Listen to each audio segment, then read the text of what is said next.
Ready to go? Just a couple seconds. We're streaming this to Facebook and to just 1 moment.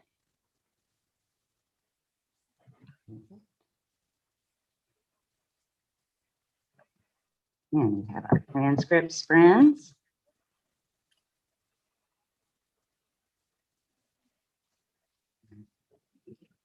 There we go. Well, hey, everyone, and welcome to Stamp Chat. I'm Heidi Rhodes. Thanks for joining us today. On today's presentation, we will dive deep into the benefits of learning about your specific field of collecting. Research using catalogs, etc., only scratches the surface of the subject. Specialist societies publish articles and sometimes books on specific aspects of the subject. This allows the novice to use this information to research the subject and write up his or her collection. New research depends on knowing a lot of the information and implementing these research methods and then adding to it by obtaining material improves understanding of the subject and can assist in finding material at a very good price. Our presenter is Mr. Richard Hindle, and he joins us from Sheffield, England. He's the secretary of the Sheffield Philatelic Society and a member of the American Society of Polar Philatelists, Polar Postal History Society of Great Britain, Captain Cook Society, and the Ship Stamp Society. Mr. Hindle is also the editor of the Hubert Wilkins Study Group Journal, an offshoot of the ASPP and PPHS. He is one of the least known polar explorers, that's Hubert Wilkins. He ranks among the greats along with the likes of Richard Byrd, Ernest Shackleton, and Roald Amundsen. Later this year, Mr. Hindle will be celebrating 50 years as a member of the Sheffield Postal Society. Stamp Chat is a production of the American Philatelic Society. For over 40 years, the APS has organized and hosted the Summer Seminar of Philately. Summer Seminar offers a month of learning with distinguished instructors. It's a time to dig deep into specific studies and socialize with fellow collectors who understand the quirks of the hobby. Registration opens May 1st, but you can review the course catalog by visiting stamps.org/learn. And thanks everyone for joining us today. Welcome, Richard. I know our audience is excited to hear your presentation, so let's get started. Thank you, Heidi. Hello, everybody. Tonight or today is the subject of research. Now, Heidi's been through my credentials, so I'll go through them quite quickly. The Sheffield Philatelic Society is a society where people collect different things rather than a specialist society. And so these are the societies I belong to. The one that I didn't mention, which is non-philatelic, is the Shackleton Nuts Club, and I'll mention them a bit later. And then as editor of the Hubert Wilkins Study Group Journal. The perception of research is something beyond the scope of the ordinary philatelist, which is a most stupid statement to make, because every time you pick up a catalogue, you learn something and is research. And so research is discovering something that's new to you as well as something that is known by somebody else, but you have still got to find that information. So the philatelic sources, stamp catalogues and stamp magazines are obvious, but they are general publications. So you could go 2 or 3 years without even finding articles on what you're collecting. Books, magazines, old newspapers, these give you backgrounds into people, and I collect polar exploration, so with the old newspapers I can get press cuttings and things like that, which give a slightly different slant. Books are published on the Explorers, and magazines also contain articles about them. Specialist societies. Now, this is one of the most important sources, because they publish magazines and things like that, but I'll come on to that in a moment. And then there's the internet, which has come into its own in the last 10 to 15 years. Libraries. A library is a collection of books and documents, and they can either be your own property, or you can borrow them from a public or a private library. Now, the public library usually means one close to where you live. And what I would also suggest is that you borrow, or try and borrow, the book that's relevant to you, to see that it is worth buying for your own collection, rather than spending a lot of money on a book and you only use it once or twice. Always check the index of books, because libraries have what's called a stack or a storeroom. So not all the books are out on the shelves. And again, librarians are only too willing to help you find what you're looking for. And if they haven't got it, they may be able to borrow it from another library. Books. Don't always believe what is written. Now, everybody is human, and the person who never made a mistake never did anything. So the caption here is the Yelp Show, which is on page 234 of the Illustrated South, which was Shackleton's endurance expedition. Now, it shows the Yelp Show towing the Endurance, but the Yelp Show was the boat that rescued Shackleton or his men from Elephant Island after the Endurance was sunk. So I did a scan of the picture and sent it off to my friends in the Shackleton Nuts Club, and the answer came back. It's in Buenos Aires, and quoted from Frank Hurley's diary, which gave the answer that it's at Buenos Aires in October 1914, which is a year before the Endurance actually sank. So you need a knowledge of the subject to make certain that what you are writing or your understanding is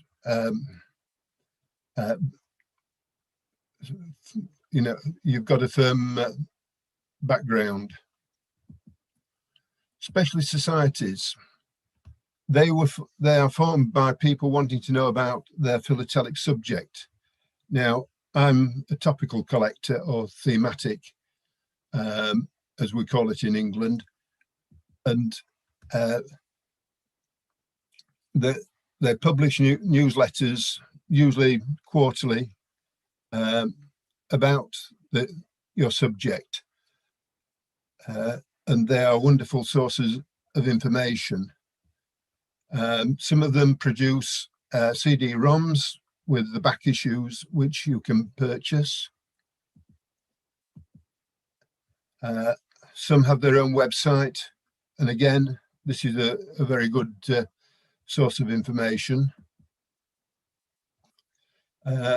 Also, some have books which can be only borrowed by the members. So again, by being a member of a specialist society, you may be able to get at books which aren't kept by the normal libraries, because they're so specialist, and they would never be borrowed apart from by yourself.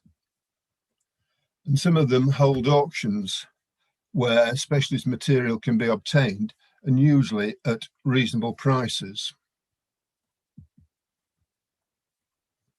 And you're also able to ask questions by writing to the editor, who may be able to answer it himself or herself. And but if they can't answer it, they put it into the newsletter. And again, that is a very good source of finding out information. The Captain Cook Society started out as a philatelic group, but it's now open to anybody who is interested in him. And since then, the information has been absolutely wonderful. Books have been written, and it shed a whole new light onto the man's life. The internet. The internet is usually accurate, but like books, just beware of the errors. I'm going to deal with a site that tries to deal with the Bird 2 expedition cancellations. And from the outset, it's clear that the writer is not a postal historian. Well, probably not a philatelist, because he's doesn't understand it. This is part of a screenshot of his website. And you have got 3 cancellations at the top: type 1, type 2, type 3. And I will go through them because it's a bit difficult to see. But he allocates different numbers to the same canceller with different times and dates, rather than giving it one number and allocating the different times and dates. So type 1 is for January the 30th, 1934 at 8:30. Type 2 is the same date, but at 8 o'clock. Type 3 is the January the 31st, 1934.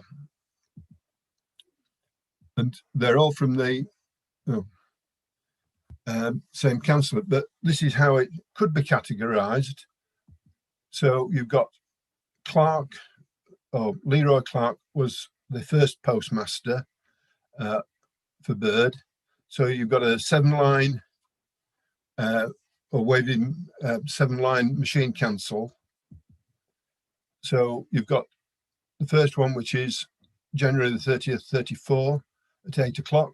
Then the next at 8:30. Then at the 31st of January at 8:30. You then get Anderson with the 6-wave line machine canceller.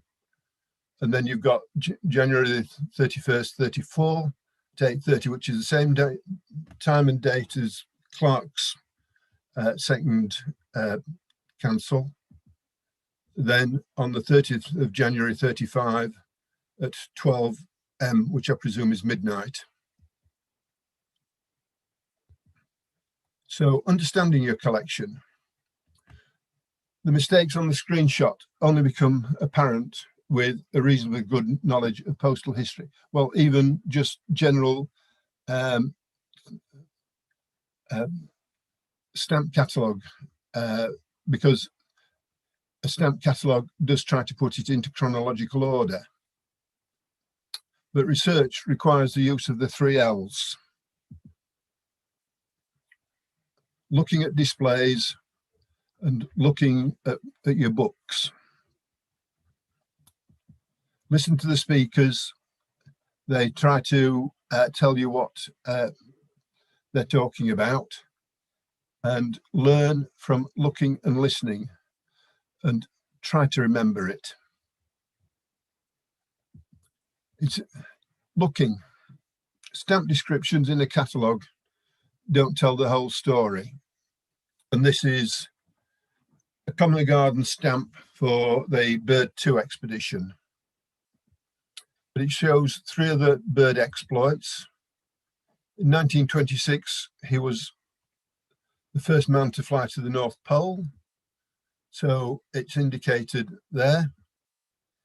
In 1927, he made a non-stop flight from the USA to France, which is there. And in 1929, he flew to the South Pole, which is there. But we've got other points to note. Who designed the stamp? And it was President Roosevelt.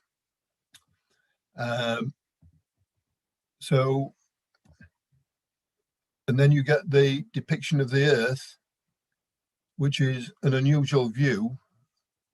And it's the Van der Grinton projection, which is a bit like the Mercator projection, but showing a sphere, but the poles are enlarged like you get on the Mercator projection. So you've got 5 pieces of information which aren't in most stamp catalogues. So really you've got 6 different or potentially 6 different uses of the stamp. Listen to your fellow collectors. And do you understand what they're talking about? Because if not, ask politely. And I have found over the years that by asking questions, people are only too willing to give you a much more complete answer. So returning to Hurley's diary, we've got the rescue of the men on Elephant Island. And we have four relief attempts. First was in the Southern Sky, which was from South Georgia.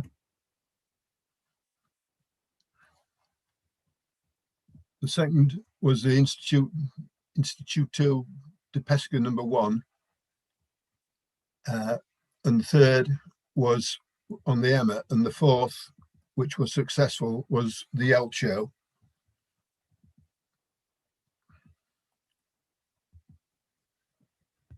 One of the societies I belong to is the Ship Stamp Society. And so they have a wonderful encyclopedia of stamps. I won't say it's complete, but it's one of the best sites I have ever come across. So I searched under Pesca, which is why it's highlighted. And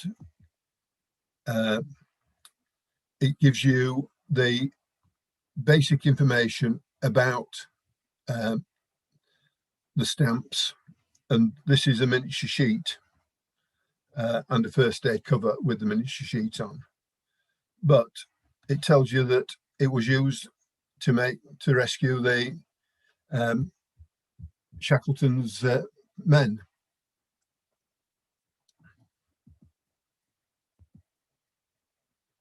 So we have another ship, another stamp of the ship. And that's the captain. And please don't ask me to pronounce his name. But Lieutenant Arancet was the commander. And I found that on the Shackleton Expedition website. So research. It's 1% inspiration and 99% perspiration, as Edison has said. But fortunately, you don't need to be a genius to carry out research. But it's very much the same. It's the elation of finding something new, which makes it all very much worthwhile. Research is improving your knowledge. And the advantages are you have a better understanding of your collection, better information for writing up your collection. Your knowledge will become better than the dealers.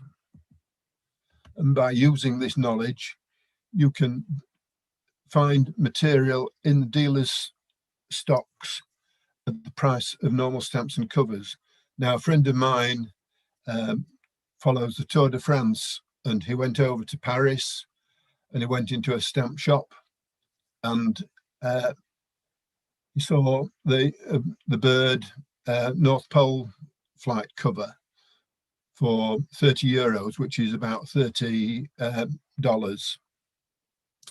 and it was at a tenth of the price. But the dealer didn't know what he'd got, and he doesn't collect it, but he knew what it was and bought it.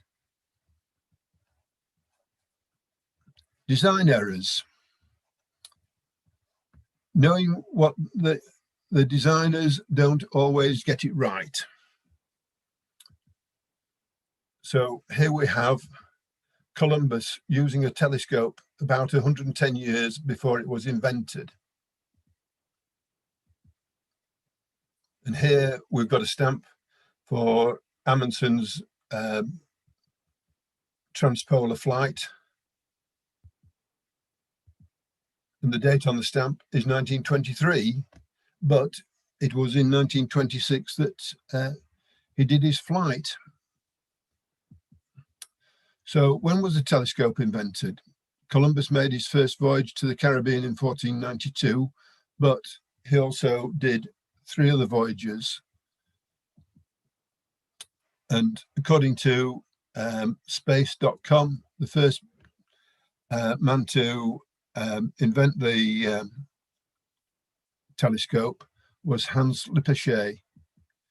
But really it was Galileo who transformed the use of it by his observations of the planet Jupiter. A simple example for noticing a variety. And again, it's knowing your material. So I've got 2 cards here, which are basically the same picture, but the left-hand card has got the initials JH on the same line as the description, and here the JH has been moved lower. So as soon as I saw that, I knew that I hadn't got it, so I put a bid in for it and got it at a reasonable price. And this second card is not listed in the postcard book on Spitsbergen postcards that I've got. So we have now got a curious cover. It's a forged cover done by A.C. Roessler for the Wilkins-Ellsworth Transantarctic submarine expedition. But Wilkins never went anywhere near Iceland. And we've known that it's been a forged cover for many years because of the fact that he never went anywhere near Iceland. But how did it come to be forged? And it's a case of geography. So Wilkins sailed from Spitsbergen, which is also known as Svalbard, which is up there in the Arctic. Reykjavik is in Iceland, about 900 miles away, and that's Iceland down there. So why did he forge it? Now, as editor of the Hubert Wilkins Study Group journal, one of our members sent me this because it has some Hubert Wilkins material in, but it also has other information in it. And it's a reproduction of a catalogue that was issued about 1932. And the answers are within there. And this is Richard Byrd's North Pole flight cover. Now, he did his flight on the 9th of May 1926, and the cover was delivered to Roessler, probably by Byrd, because it's been cancelled with the Ni Ailsund cancel and on the American stamp, and they wouldn't have accepted it, because it's a Norwegian territory. So I think Richard Byrd went into the post office and said, "Can you cancel this for me, please?" And the postmaster handed them back to him, and Byrd carried them to Roessler. But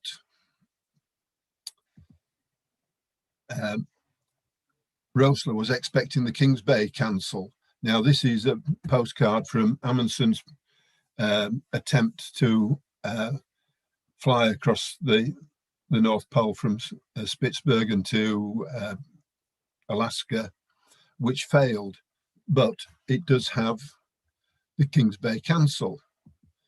But the post office, or the Norwegian post office, renamed it in 1926, and Roessler didn't know. And so he forged the Kings Bay cancel with genuine stamps. So here's the answer. On page 7, he says, "As an act of courtesy, Norwegian polar bear stamp with bear on iceberg, pardon me, gazing up at a plane, was attached to each stamp and cancelled official by PO at Reykjavik," and he can't spell Reykjavik, Nielsund, which is NY rather than the word NY. So he misunderstood the geography and he used the wrong flight.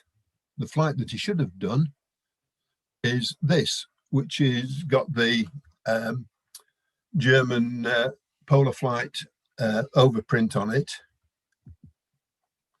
So this is the 4 Reichsmark stamp, which was for letters. The 2 Reichsmark was for postcards. So it was posted on board, and you've got the Luftschiff Graf Zeppelin hand stamp for the 27th of July, and that was the date that it was transferred to the Malaguin. It is printed postal stationery. The airmail etiquette is printed, as is the on board, but unusually it's just got the wording in German, and it should have it in German and French. Roessler was convicted of forgery. He'd been a severe critic of the US Postal Service, and he was prosecuted on various charges, including forging postmarks and also selling mint US stamps, which were valid for postage above face value. And this is a forged cover for the Wilkins Transarctic Expedition cover. So he has had to post it back to the sender with a duplex cancel. But on the forged cancel, the duplex kilobars are missing, and that's why he was prosecuted. The Bergen cancel is also a forgery, but it's not illegal in the US to forge foreign postmarks, or it wasn't at the time. And he was appropriately tried by Guy L. Fake, who was the judge, and he was sent to prison, which was commuted to 3 years parole. But if he had been sent to prison, he could have been sharing a cell with Al Capone. But he did get his revenge. James Farley had been printing miniature sheets in full sheets and giving them to select friends, which also included the President of the United States. And so he had to reprint the miniature sheets in full sheets by the million. And it's not just this issue. There are about 10 or 11 issues. And that's how you can tell that it's from the sheet. but I managed to get this miniature sheet for the reissue, and I have just got to pray that the person who sold it to me hadn't substituted, or previous owners hadn't substituted the correct sheet for the previous issue. So research. Remember, Rome wasn't built in a day, so you're not going to open up a book and suddenly say, oh, I found something new. It takes time, and answers aren't always obvious. It's like making a jigsaw. You've got to make the pieces fit together, and that isn't always the easiest of things. The curious cover that I've just dealt with has taken 20 odd years to deal with, or to come up with the answer. And I have got other items that have taken a similar length of time because I didn't have the information.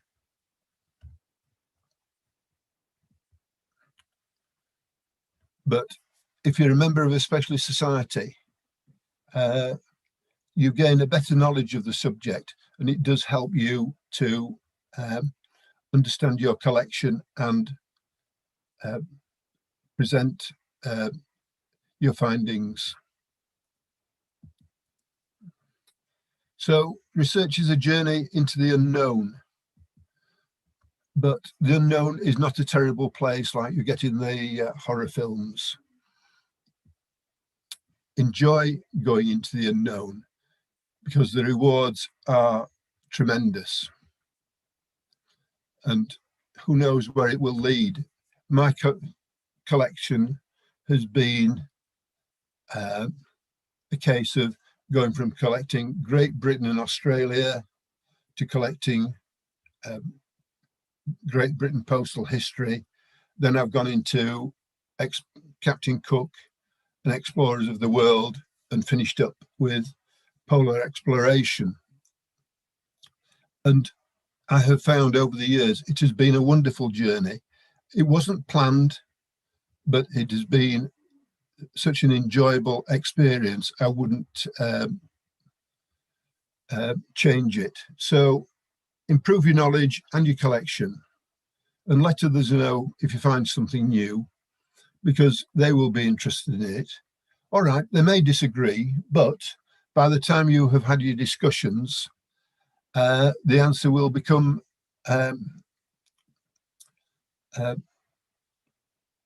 or you will have solved the problem. So, have we got any questions? Hi, friends. Thank you so much, Richard. That was delightful. Thank you.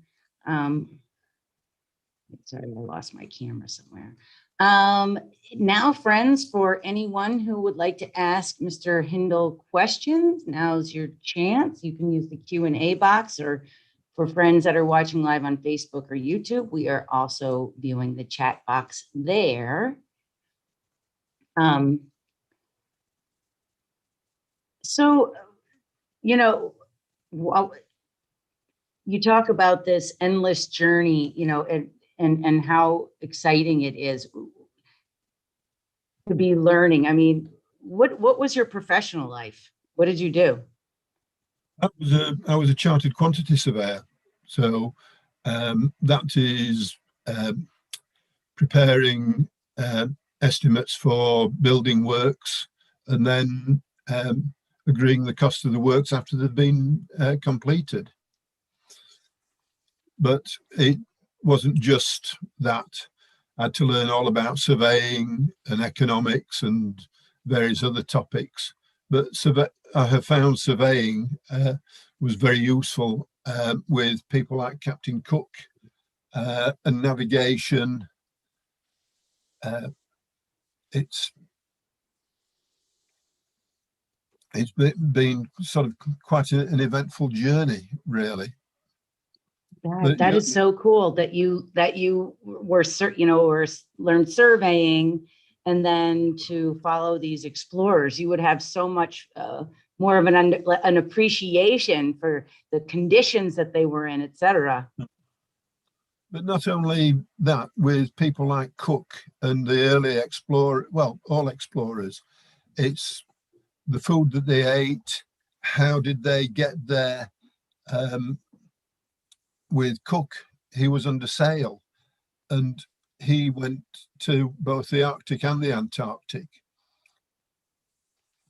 And how he managed to circumnavigate Antarctica in really a cockle shell, when you're in the furious 50s, where you've got virtually permanent storms.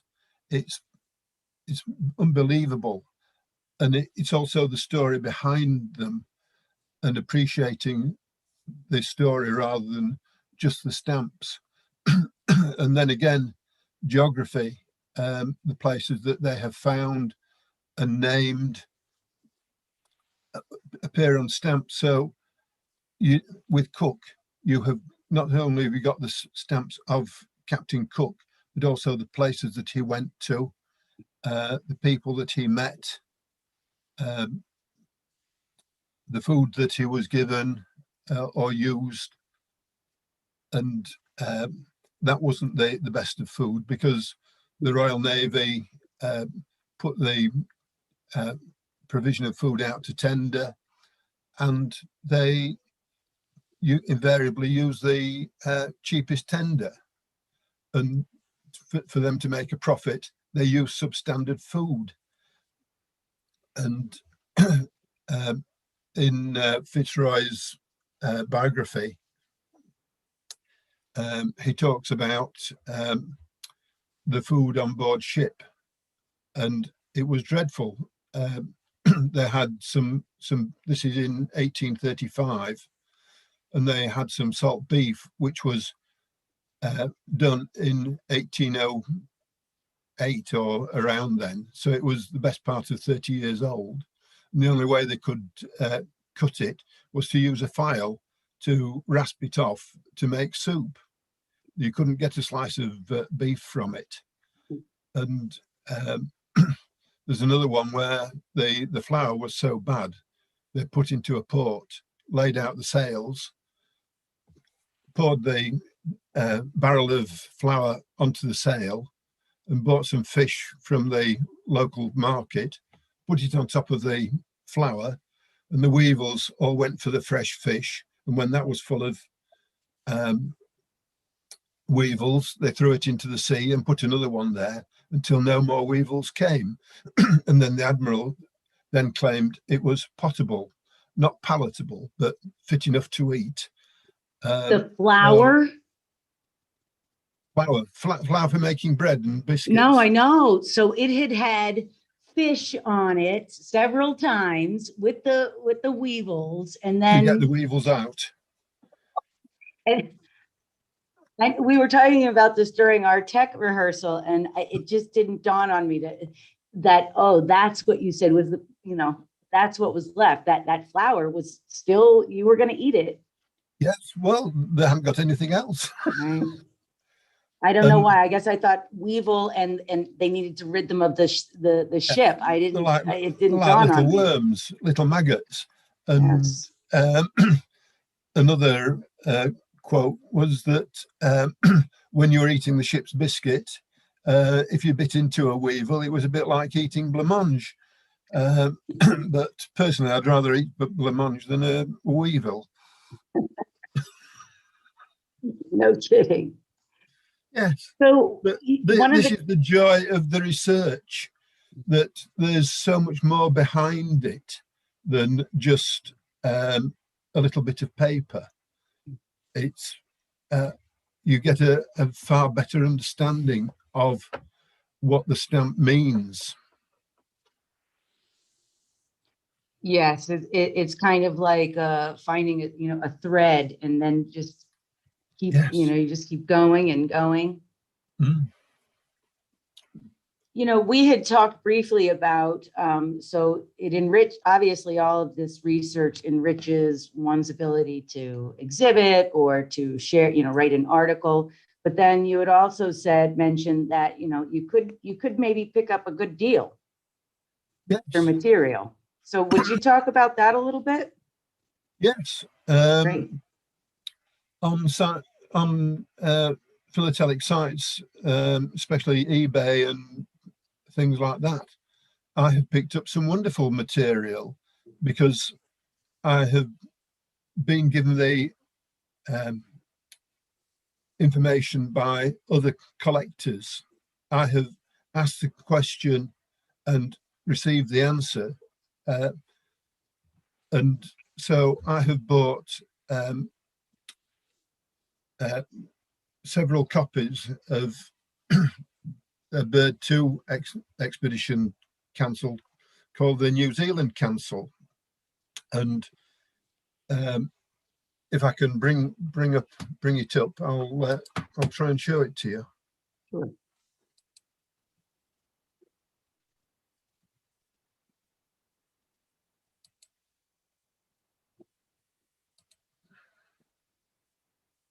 This is the one.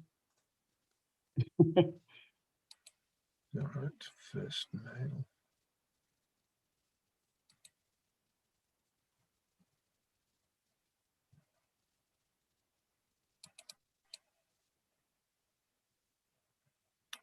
Come on. Weird one. Can you see that, Heidi? Not yet. Let's just make sure you. Sorry, I don't think I clicked on share screen again, did I? That's okay. That's okay.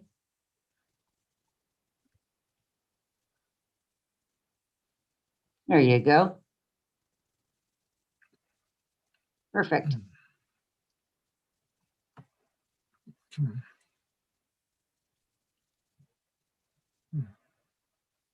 Right. The canceller, the bottom kilobar is shifted to the right.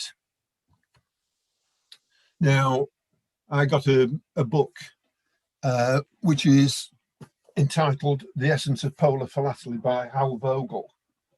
And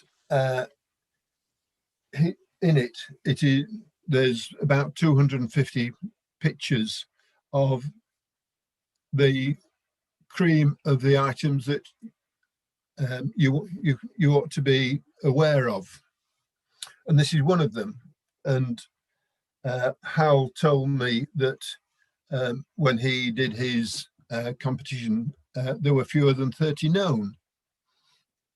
So I found one in an auction, but then on eBay I have found 3 others. So and they have gone very cheaply. So that's one, that's another, and another, and another. But with Mr. Pilcher here, I send scans to Hal because he's writing the book on it. So he's got a reference collection, and he sent an email back saying, oh, this chap ordered 6 covers. And this is wonderful information. And this is the whole essence of the talk.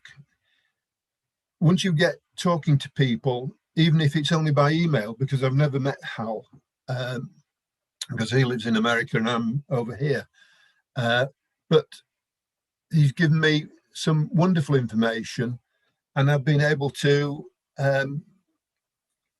buy these because of the knowledge that he has given me. And so I must say to him, thank you very much. There's another one here, which I picked up.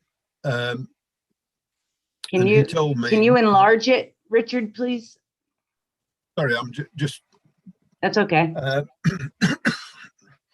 Now, I thought I just lost the picture.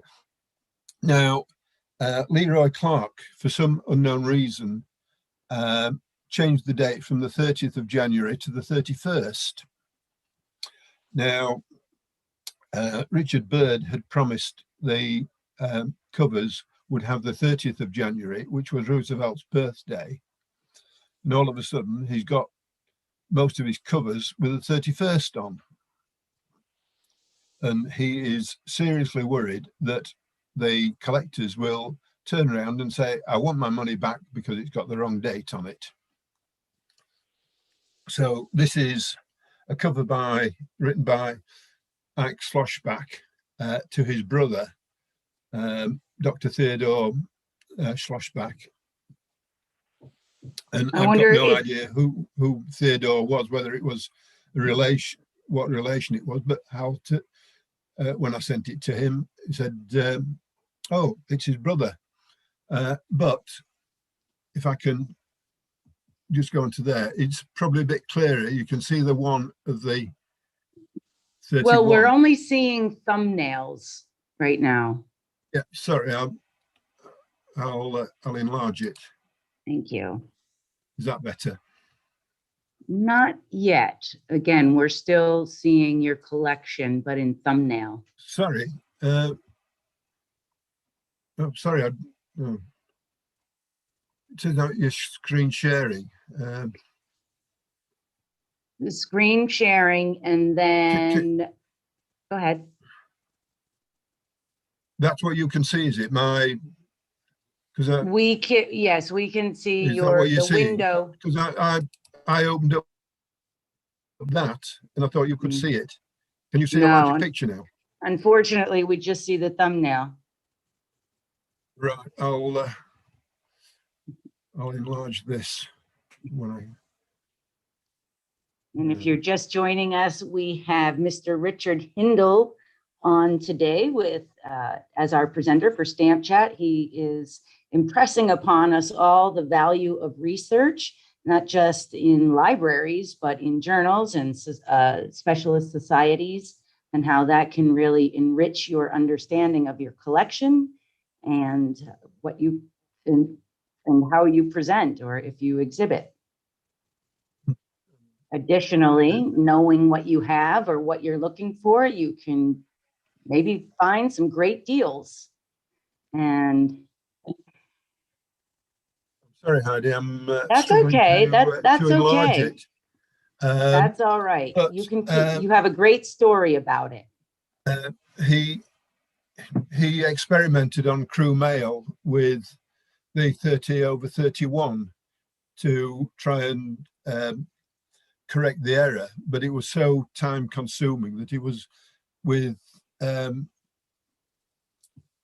probably 30,000 items of mail. It was just impossible. But I did find one.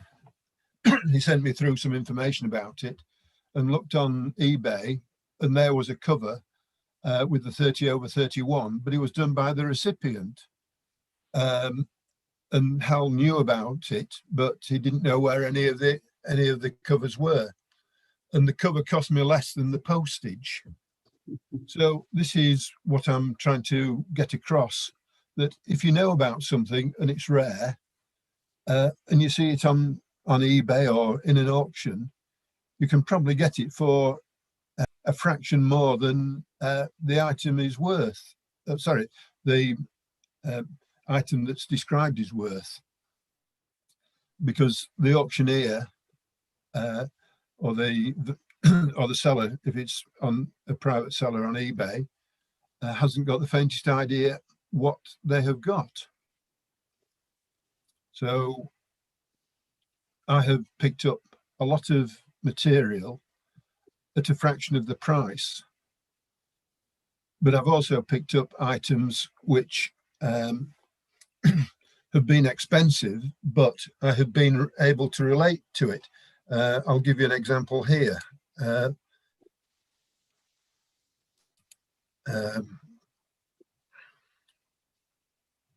And while you look for your example, I would just like to share with One of our live attendees on Facebook has said, and this pretty much sums up very well, Richard confirms that knowledge is power, and his talk and stories confirm it. Enjoyable presentation indeed. Right. This is from Amundsen's Maud expedition. Now, Robert Peary knew that Amundsen was interested in flying. In fact, Amundsen had got a pilot's license, although he never really used it. And along with Peary, Bob Shackleton, who couldn't attend because he was stuck in the Antarctic, and Bob Bartlett, they were the members of the committee. But Henry Woodhouse was the secretary, and he was the editor of, I believe, Flight magazine. And that's an extract from the US Congressional Record. But it says the preliminary plans of the committee were announced on the 21st of December, or December the 21st, 1916. Now, a few weeks ago, I came across this on eBay, which is the 22nd of December, 1916. My dear Woodhouse, many thanks for the accommodation. And this is Peary writing to Woodhouse, thanking him for putting him up overnight for the, or for a couple of nights, for the first meeting of the Aerial League of America. Now, Woodhouse went on to produce some covers for the North Star Air Post, which I won't go into at the moment, but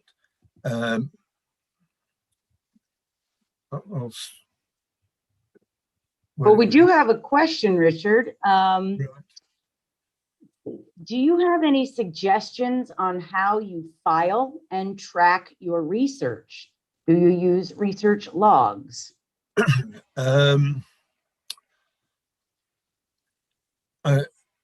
With stamps, I don't know whether or not this will come up. I'll go back onto share screen again.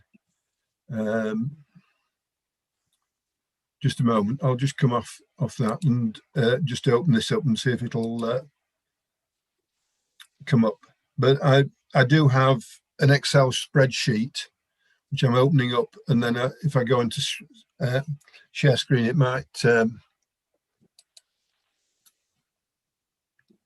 bring it up. And this is right. Go into share screen. Where's my Excel spreadsheet? And I can't see it.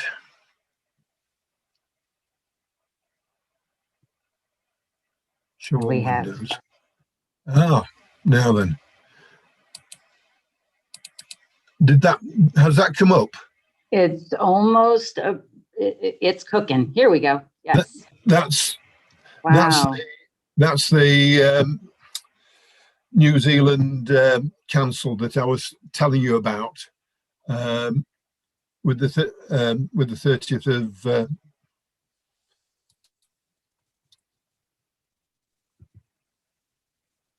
this is the Little America, Antarctica. That was the Little America, Antarctica. I'm just trying to.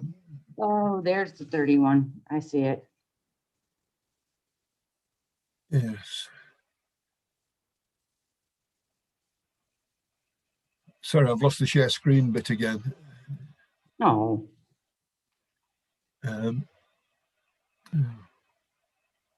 Well, your show. I mean, we see the cover.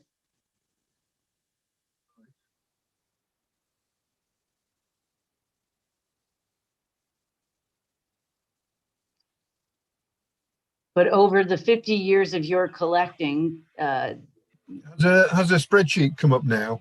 No, not yet. No, it's all right. I've heard from many collectors that using an Excel or a Google sheet is the way that they inventory. But I have got a record for my Polar and Cook stamps. let's go and do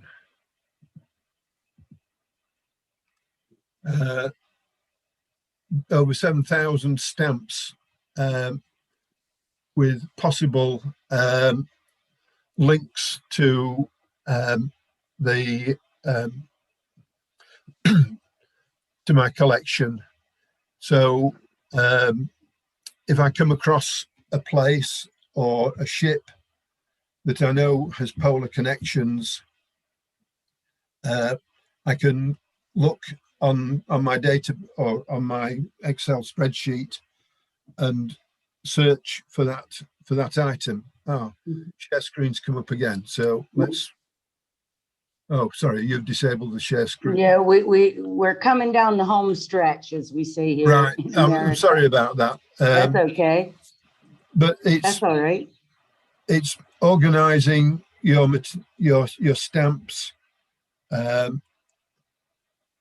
So with my main collections, which are Bird, Amundsen, and Wilkins, I have a file for them. Well, I've got a file for all my stamps, but they're also subdivided into the different expeditions that they went on, so I can find the relevant stamp or cover fairly easily from the scans, but also from my spreadsheet, which tells me